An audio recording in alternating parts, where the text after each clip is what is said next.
So one big question that we've had in the newsroom here tonight with Europe and Asia impacted, what do you do if you have travel plans? Let's bring in Chief Medical Correspondent Dr. Jen Ashton. Is now the time to reconsider those plane tickets? Look, Lindsay, people have been asking me that all day long. I'm one of those people who has some elective and work-related travel plans. Right now, I'm not making any changes. No one has a crystal ball here, so no one can say what it will be like in what parts of the world in 2 weeks, in 2 months, in 4 months. We don't know. We have to remember this is a new virus, so we don't know what to expect.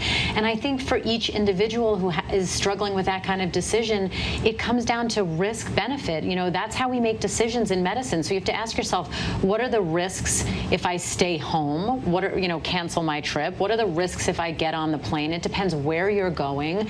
The risks are probably low, but we can't put a number on them.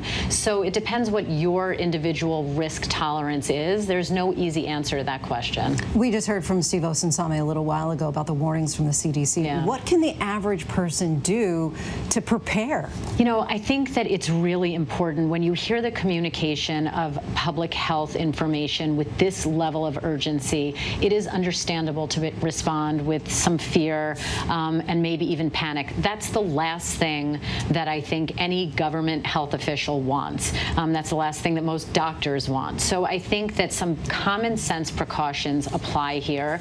I'm taking them with myself, my family. I'm recommending them to my patients, and the CDC is recommending them. So remember, we don't really know how this COVID-19 virus spreads. So what do we say all the time? Because it is so important. Hand hygiene. Wash your hands as much as possible. Be careful what you're touching. If you have hot spots around your workplace or your home environment, clean them regularly. Stay home if you're sick, and avoid contact with people you know are sick. These are really, they sound basic, but they're so basic because they're so important. And I think they bear repeating in these times more than ever. And for several weeks now, we've been reminding people that the flu has actually killed more people than COVID-19. So how concerned should we be then?